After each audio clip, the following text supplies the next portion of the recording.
A gente vai fazer o checklist do que é necessário para a estrutura de um poema, tá? A gente está com esse checklist aqui e, além de fazer o checklist, a gente vai trazer um poema prático, para que a gente faça um exercício prático, né?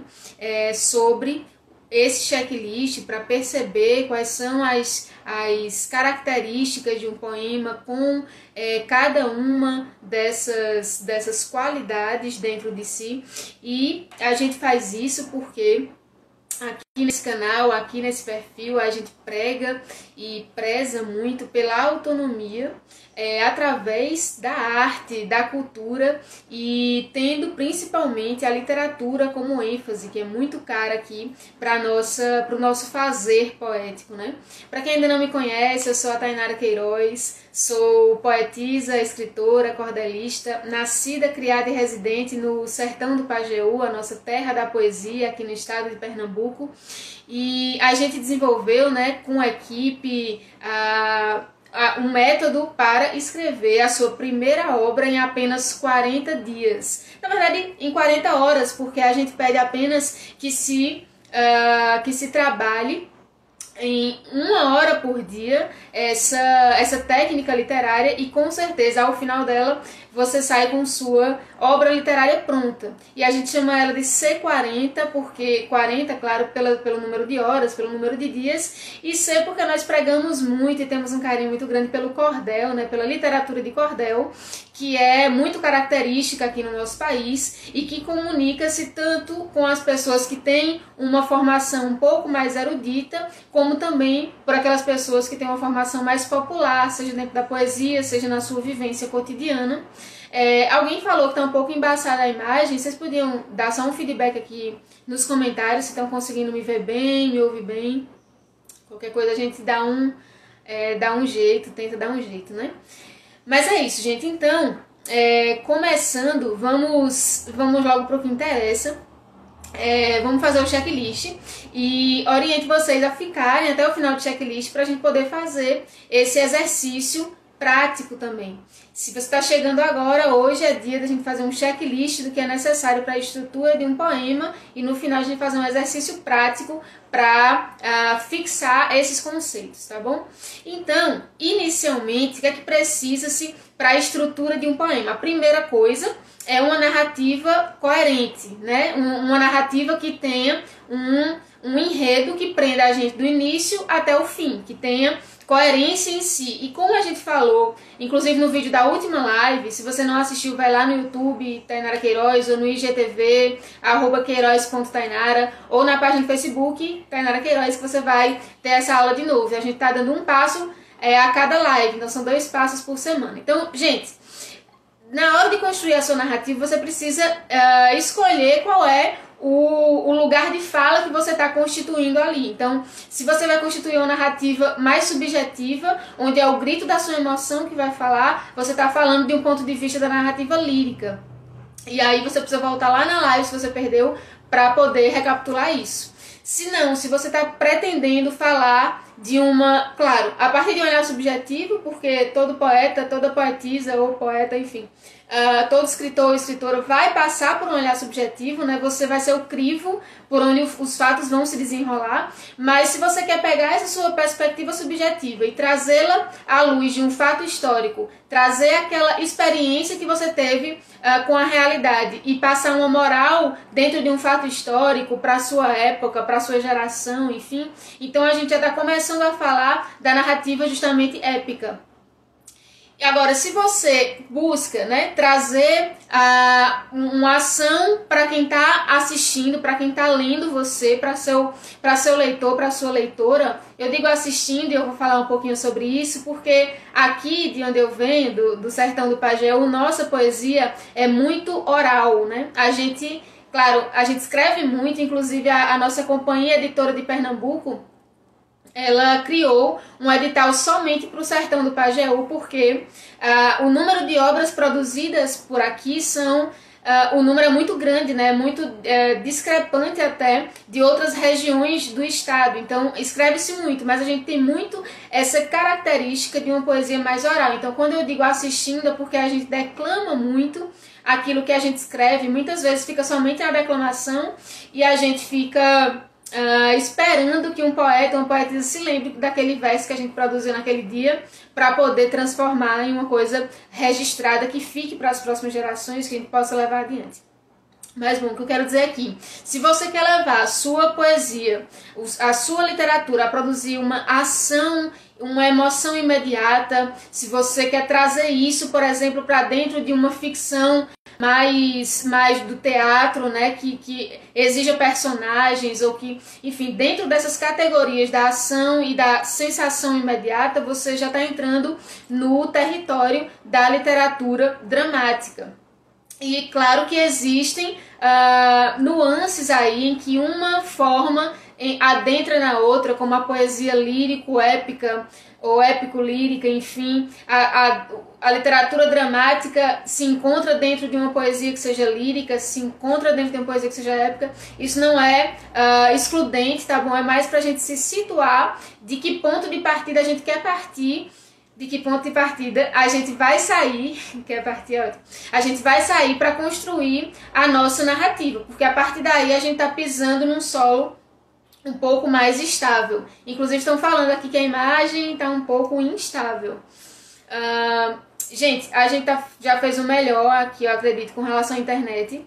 Eu acho que porque tá chovendo um pouco esses dias aqui no Pajeú, e isso interfere um pouco na internet mesmo. Então, peço desculpas aí, espero que dê para compreender e contribuir aí com a compreensão de vocês quanto à literatura, contra esse checklist aí que a gente tá fazendo. E espero que a chuva nos ajude, já ajuda, né? Só por existir, mas nos ajude aqui na nossa conexão também, tá bom?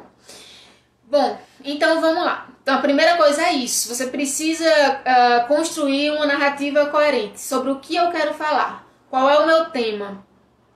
Tendo assim o seu tema, e é por isso que a gente pediu que vocês separassem uma quantidade de escritos que estavam dentro da gaveta, ou que estavam na memória, ou que, enfim, por algum motivo você não publicou, você talvez nem achasse que era literatura, era só um relato, era só um pedaço de um diário, e assim por diante, porque essas coisas que a gente registra são temas, e dentro desses temas a gente encontra subtemas também, porque, por exemplo, quando a gente fala sobre, enfim, um tema que eu falei aqui na última live, que me pediram para abordar um pouco mais, foi o tema da paixão. Como falar sobre o tema da paixão. Então, é claro que esse é um grande tema, mas dentro desse grande tema existem subtemas, porque a sua forma de se apaixonar não é igual à forma de outra pessoa se apaixonar. Então, a forma como você vai falar sobre isso, primeiro, não é a forma universal de falar. Inclusive, tem-se a compreensão de que quanto mais individual, mais universal, né? Porque a experiência humana,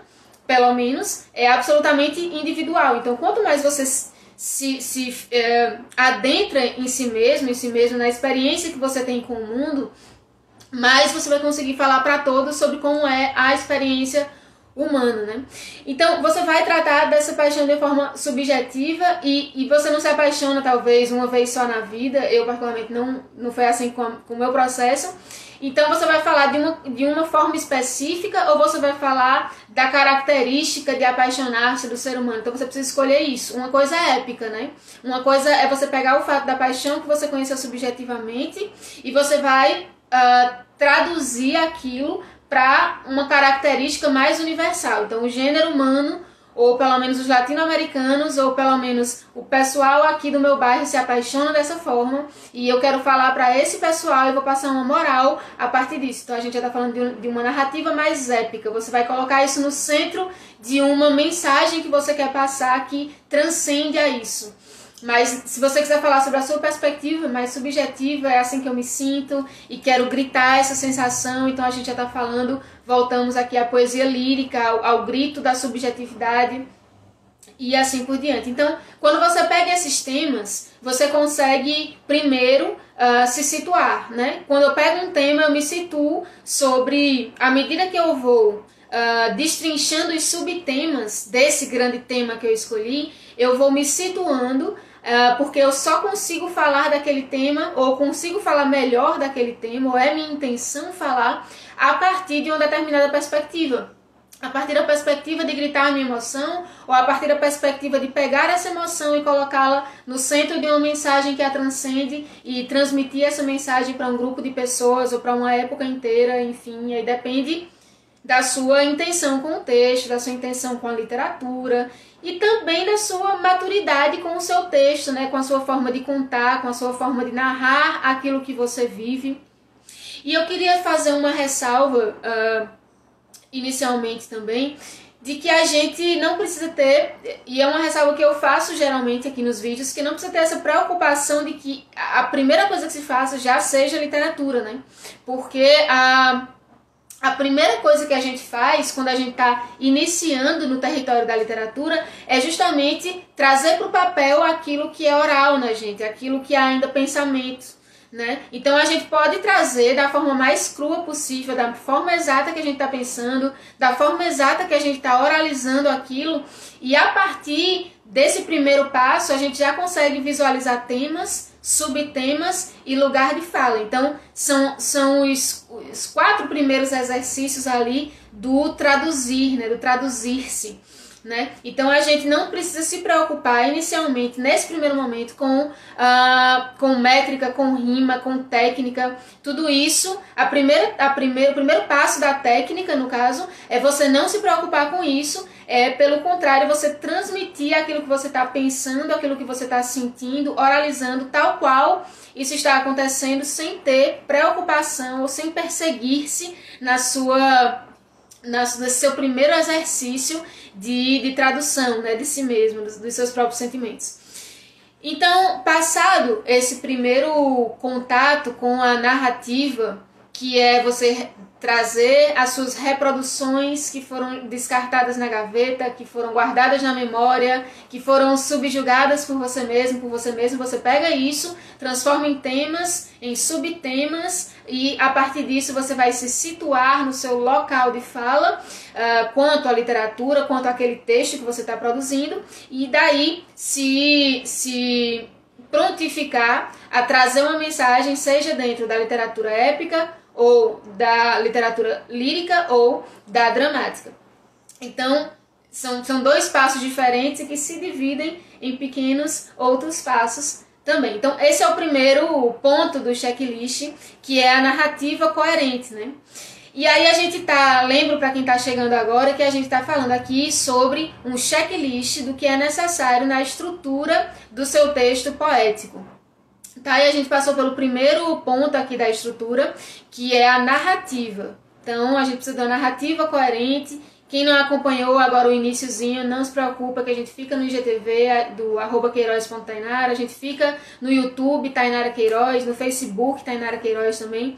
Inclusive, peço que vocês sigam esses canais, inscrevam-se, comentem, curtam e principalmente comentar e compartilhar, porque aí vocês ajudam a gente a perceber se a gente está no caminho certo, se o conteúdo que a gente está passando realmente faz sentido para vocês, se a gente está conseguindo contribuir com esse projeto de vocês, de produzirem a sua primeira obra literária, ou de se aprofundarem no conhecimento sobre literatura, sobre poética, enfim, ou mesmo de se tornarem educadores e educadoras de impacto na sala de aula através da utilização da literatura.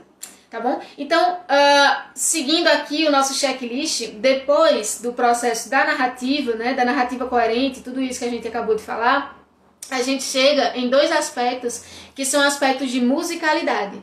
Depois que você tem um texto, uma narrativa para contar, você, dentro da poética, existe uma cobrança para que a gente traga um elemento da musicalidade.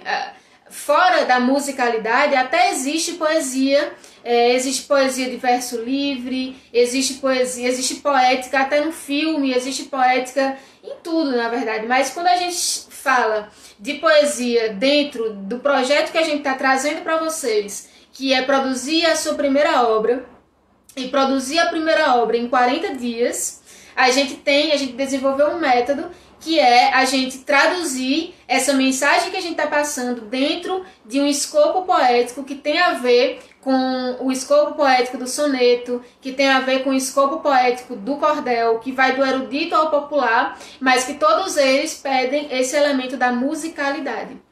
Tá? A musicalidade ela tem dois elementos. O primeiro é a rima, o segundo é a métrica. E não necessariamente por causa de ordem de importância, ambos são extremamente importantes. Mas a gente vai falar porque eu acredito que a rima seja um pouco mais simples e a métrica, apesar de ser um pouco mais complicado, mas é tão importante quanto, e é só um pouquinho mais complicado também. Mas vamos lá, a rima é justamente dentro da poesia mais tradicional, mais conhecida, principalmente aqui na nossa geração, a rima ela é feita no finalzinho de cada verso, a depender do tipo de verso que você está fazendo. A rima pode ser interna, acontecer, em vez de acontecer no final, ela pode acontecer no meio do verso, ou ela pode ser externa, quando ela acontece no final, né? Ela pode ser alternada, ela pode ser intercalada, né, no caso. Então tem várias formas em que a rima acontece, emparelhada, enfim.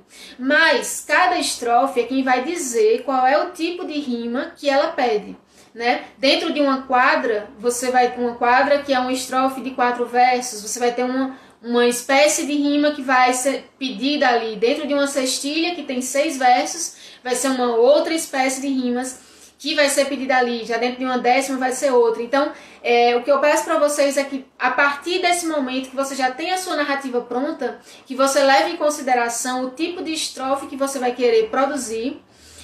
E a gente, dentro do nosso método, a gente explica esse tipo de estrofe, quais são os tipos de estrofe que a gente utiliza, qual é o sistema de rimas que a gente utiliza. Então não precisa entrar em pânico, ai meu Deus, qual estrofe eu vou utilizar, qual é o tipo de rima que eu vou ter que usar, como é que eu vou aprender isso, a gente passa isso também.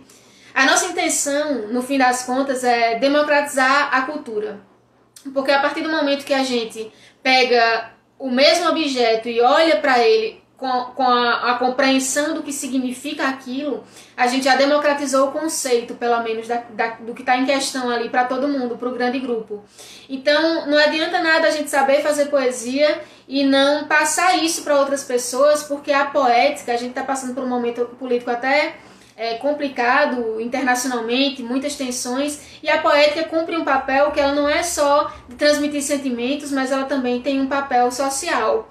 E se a gente pensa numa sociedade minimamente justa, minimamente digna, ética, democratizar o acesso à cultura e à poética faz parte de um projeto de mundo.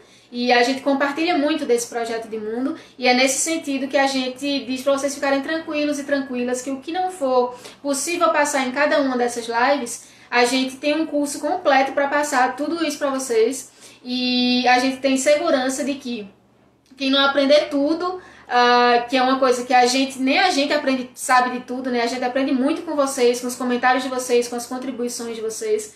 Então não aprender tudo não é um problema. O que a gente garante é que você vai conseguir produzir a sua primeira obra seguindo esses passos que a gente está passando e apegando-se, né, nesse primeiro momento, pelo menos, a esse método que traz, pelo menos, a segurança, como trouxe para alunos de 1º a 5º ano de escolas municipais, de que eles se tornaram escritores, né, lançando sua primeira obra. Vocês que estão assistindo o vídeo também vão conseguir fazer isso. Basta ter foco e, como eu digo sempre nos vídeos aqui, apostar em você. Apostar em você porque provavelmente a família da gente não nos estimula a apostar numa carreira literária, numa carreira mais voltada para as artes, para a cultura. Mas se você apostar em você, se você seguir esse método, você com certeza vai ter um produto literário em menos de 2 meses para mostrar a seus familiares, a seus amigos e até a si mesmo, a si mesma, retificando, né, essa visão de que apostar numa carreira literária, apostar no seu potencial de escrever é uma coisa que é um projeto a ser guardado na gaveta. Não precisa guardar na gaveta, tem como sair do papel e a gente tá aqui para mostrar isso, tá bom? Então, gente, essa é a questão das rimas, né? E vocês fiquem por aí, porque a gente vai mostrar um exemplo prático de rima, de métrica, de tudo isso, para vocês saírem daqui com a noção não somente teórica, mas também na prática do que isso funciona. Então, depois vem a métrica. O que é a métrica? A métrica é a contagem das sílabas poéticas dentro do verso. Então, a gente vai precisar, dentro desse método, utilizar o mesmo número de sílabas poéticas em cada um dos versos. A diferença entre sílaba poética e sílaba gramatical não é assim tão grande, tem algumas especificidades, mas que também é só uma questão da gente não ter sido tão acostumada a lidar com isso dentro da sala de aula. Mas a sílaba poética tem poucas especificidades que rapidinho a gente tira de letra e vocês conseguem fazer a contagem métrica com mais tranquilidade. Então, a gente passa também cada uma das regrinhas aí das sílabas poéticas para que vocês possam com tranquilidade fazer. Inclusive a gente encontra na internet muitas regras para sílabas poéticas, muitas mesmo, mas existem aquelas que são as mais utilizadas e que certamente vão ser as que vocês mais vão encontrar no decorrer do texto poético de vocês inicialmente. E à medida que vocês forem produzindo cordéis, sonetos, poesias em geral, quadras, sextilhas, septilhas, vocês vão perceber que vai ficando cada vez mais claro, cada vez mais evidente pelo aspecto da musicalidade. Lembram que eu falei que métrica e rima são aspectos de musicalidade do poema? Então, à medida que você vai percebendo a musicalidade, você vai notando, sem precisar olhar no dicionário das regras das sílabas poéticas, o que é que está faltando, o que é que está precisando consertar. Então, muitas vezes a gente nem sabe porque é tão maquinal, já ficou, né, internalizado, que a gente nem precisa, nem se lembra de qual é a regra que a gente está utilizando com relação à sílaba poética, com relação à métrica, mas a gente sabe que está faltando uma coisa ali, a gente já coloca uma sílaba a mais, ou está sobrando e a gente retira uma. Então, mas mesmo assim, a gente vai passar essas regras para vocês, e de uma forma didática, de uma forma tranquila, sem ser só código, só escrita, não. A gente vai passar isso com exemplos práticos e, principalmente, como eu falei para vocês, eu sou de uma terra onde a poesia ela é essencialmente oral, né? Nós somos aqui do sertão do Pajeú, a nossa terra da poesia, e a gente, muitas vezes eu falo aqui no vídeo para vocês, quem está assistindo o verso de vocês, a pessoa fica, né? Quem não é daqui pode ficar assim, assistindo o meu verso, lendo o meu verso, mas a gente declama muito e muitas vezes a gente faz o verso de improviso, né? A gente tem mesas de glosas onde o verso é exatamente o verso de improviso. Então, lidar com a métrica e lidar com a rima, como quem faz caldo de cana, né? Na hora, é uma coisa que é muito cara pra gente. Então, a gente até ensina a regra, mas a intenção é que você, ao praticar essa regra, você acabe internalizando-a e não ficando preso a códigos ou a nada disso, porque a poesia é uma coisa que a gente vai, no fim das contas, nos traduz, e ser é uma coisa que não obedece a códigos, né? Então a gente olha o código para não precisar olhar o código, mas não se preocupe que a gente vai passar o código da métrica e das rimas para vocês e vai dar tudo certo. Bom, gente, e um último ponto do checklist, antes da gente ir para o exemplo prático, é justamente o da repetição de palavras. Então, você pode fazer tudo isso, ok, tudo certinho, criou a narrativa coerente, como foi o primeiro ponto do nosso checklist, pegou o seu tema, dividiu em subtemas, situou-se dentro dele, qual é o seu lugar de fala ali. Então, você percebeu que a sua literatura, nesse momento, naquele texto, naquele estrofe, naquele poema, é uma literatura que vai encaminhar-se pela literatura lírica, ou não, pela épica, ou talvez pela dramática, ou vai ficar numa nuance ali entre uma e outra. E aí você fez esse ponto, você organizou o sistema de rimas, você organizou o sistema de métrica, pronto, o meu poema está pronto, você pensa. Mas ainda tem um último ponto que é importantíssimo, que não se esqueça, que é o da repetição de palavras. É preciso observar com carinho se o seu poema não está se empobrecendo pelo fato de que você repetiu uma rima. Não adianta você falar a mesma palavra, digamos que você escreveu uma cestilha, que tem três pontos em que você deve rimar, né? São os versos pares que rimam na cestilha, já dando um spoiler para quem ainda não conhece a cestilha. Então você rimou, nos 3 versos você colocou a mesma palavra no final, rimou, mas você rimou de uma forma muito pobre, porque você repetiu a mesma palavra. Então, exerce pouco esse poder de criatividade, esse poder de combinação de palavras e de combinação de significados, né? Você acresceu pouco significado colocando a mesma palavra, provavelmente. Ou em 2 versos, enfim. Então, o máximo possível, é importante que você não repita os termos que você está colocando, mesmo que você ache muito difícil encontrar uma palavra que rime ali no finalzinho, mas tenta se esforçar um pouquinho, para que o seu texto, depois que você trabalhou tanto ele, que você construiu a sua narrativa, que você colocou dentro do sistema de rimas, que você colocou dentro do sistema de métrica, no final ele ficar um pouco pobre porque você esqueceu de observar isso, que é evitar a repetição de palavras, né? E a gente tem um poeta que é muito importante pra gente, o Pinto do Monteiro, né, aqui do Cariri, e ele diz que ser poeta é tirar de onde não tem e colocar onde não cabe. E aí é justamente isso, você fez um trabalho tão grande que era tirar aquela emoção, ou aquele dizer, aquela vivência, aquela experiência, né, de dentro de você, ou de dentro de um lugar que poucas pessoas conseguiriam fazer aquela extração, né, tirar aquela estrela daquele ponto de causa ali. Você tirou essa narrativa, você fez caber num sistema de rimas e de métrica. Então no finalzinho tenta ter esse último cuidado, com certeza vai ser o menor dos cuidados que você vai precisar ter na construção do seu poema, na construção do seu texto literário. Então lidar com isso. E eu vou trazer agora um texto onde a gente vai trabalhar todos esses 4 pontos que a gente discutiu até agora, tanto a narrativa, quanto a rima, quanto a métrica e também a repetição de palavras. É um texto, eu vou mudar aqui a posição da tela, vou mostrar para vocês. É uma poesia que foi formulada agora, por ocasião do Dia de Finados. Opa, deixa eu ver se vai agora. Aí. Deixa eu voltar só um pouquinho, para ver se a gente consegue ver tudo.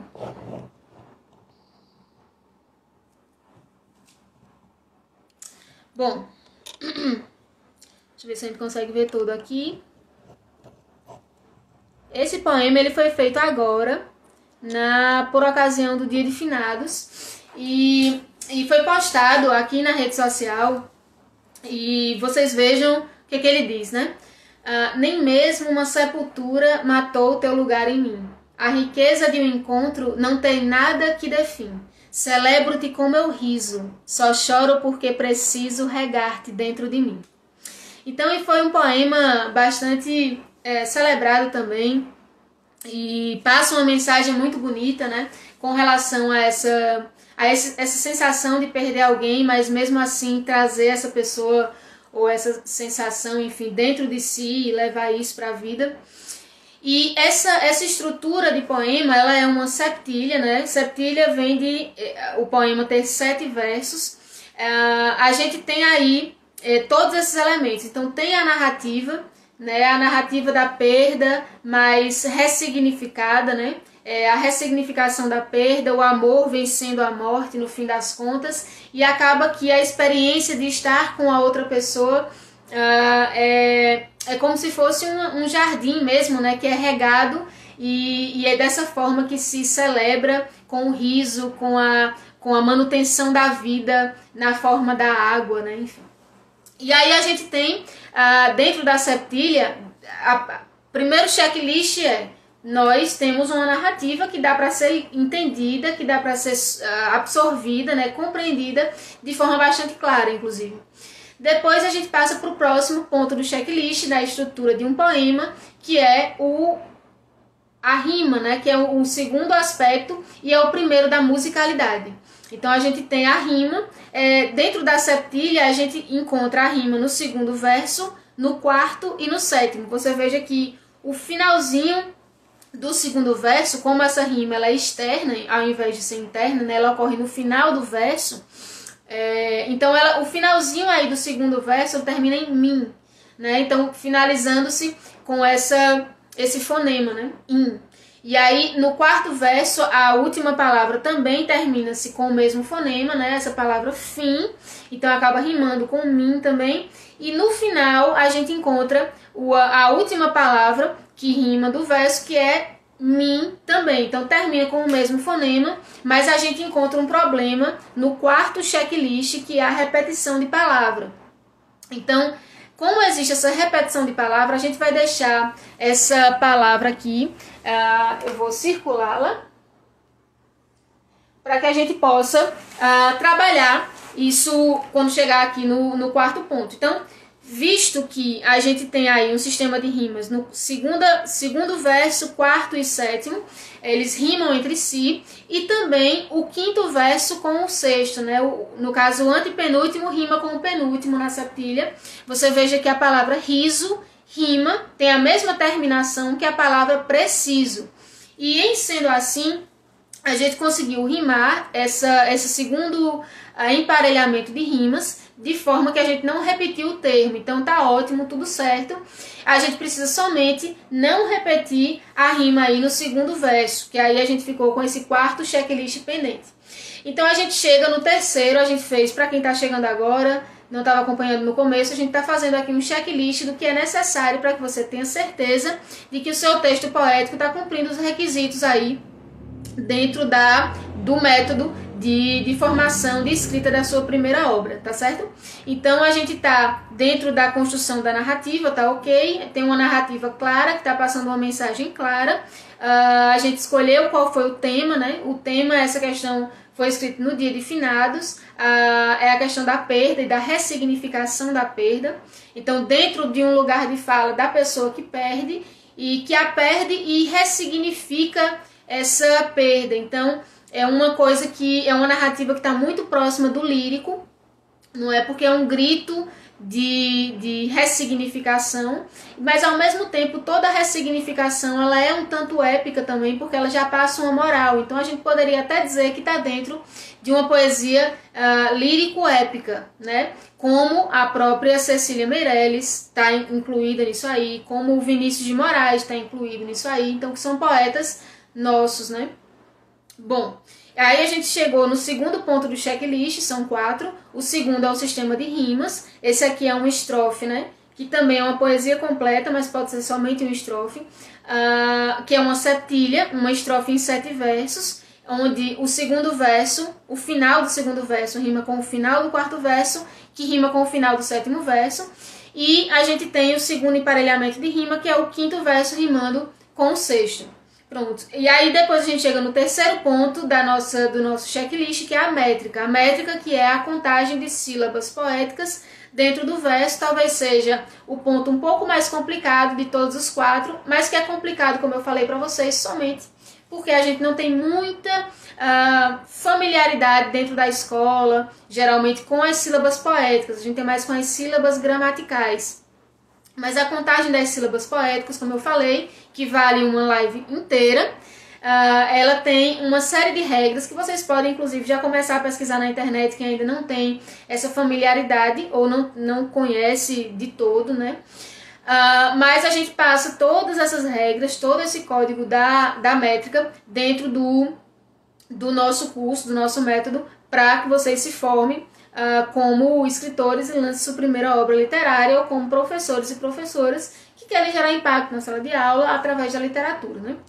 Bom, então, gente, por fim, a gente mostra aqui que você tá com o mesmo número de sílabas em cada um dos versos, né? A gente percebe até visualmente que eles têm quase o mesmo tamanho, esses versos, né? E aí você tem 7 sílabas poéticas em cada um dos versos, né? E aí, para a gente fazer essa contagem das sílabas poéticas, que demoraria um pouco mais, a gente vai fazer, inclusive daqui a 2 semanas, se eu não me engano, a gente vai fazer uma série de lives, que essas lives vão ser, na verdade, essas vão ser fechadas, né? Vão ser somente para pessoas que estejam inscritas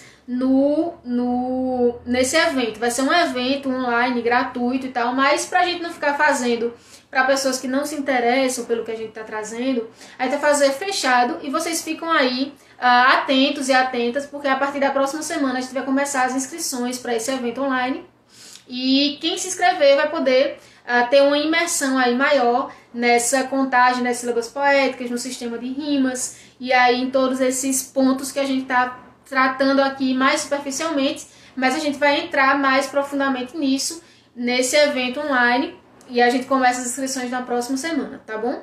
Então, a gente aqui vai fazer uma correção ao vivo desse poema. Como eu disse pra vocês, a narrativa tá ok, o sistema de rimas tá ok, o sistema de métrica tá ok, e a gente pancou aí nesse quarto ponto do checklist, que é a repetição de termos. Então, a gente vai agora trocar um verso inteiro, de forma que a gente não tenha mais essa repetição na última palavra, essa palavrinha que está circulada aí, a gente vai fazer com que ela não deixe de fazer sentido essa poesia, essa estrofe, mas a gente vai manter o sistema de rimas intacto, vai terminar com o mesmo fonema, mas a gente não vai incorrer na repetição do termo, e para isso a gente vai ter que trocar todo o verso sem perder a coerência, né? Sem deixar de atender ao requisito número 1, que é a narrativa coerente. Então, a gente tem essa possibilidade de verso aqui. Vou apagar aqui para vocês. Tentar apagar sem destruir tudo, que eu sou um pouco desastrada também.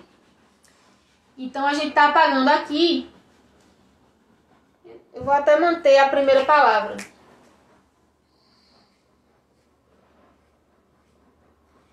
E a gente reconstrói o verso mantendo a coerência, mantendo o sistema de rimas, né, o mesmo fonema, e mantendo a métrica também.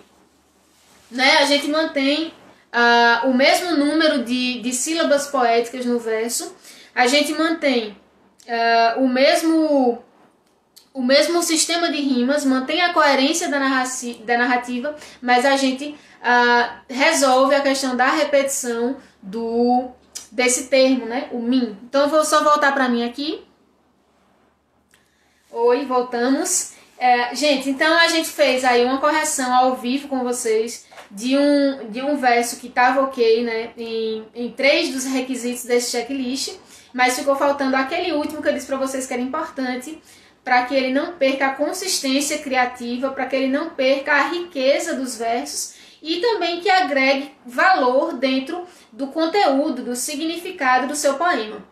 Então você veja que também não é um bicho de 7 cabeças, você não precisa demorar horas fazendo retoque nesse poema, mas é simplesmente seguir o passo a passo, garantir que cada um desses pontos do checklist esteja dentro da estrutura narrativa, do sistema de musicalidade, e aí com certeza você vai garantir que você criou um poema que você pode mostrar a qualquer pessoa, e você vai inclusive vender livros com esse poema, você vai vender cordéis com essa estrofe, e que você realmente construiu algo de valor.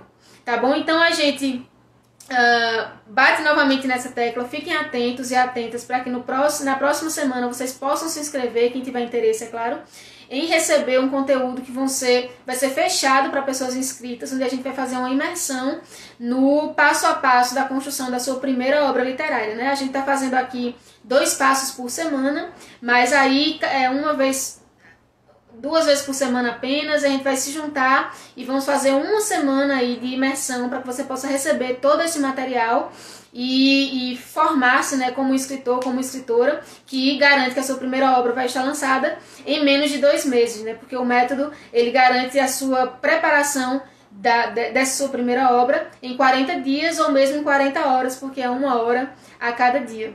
Então, gente, eu agradeço muito a presença de todos vocês. Eu vou concluir essa live aqui com a declamação de um poema que é uma composição daqui da nossa terra, né? E ela é muito cara porque passa muitos elementos nossos.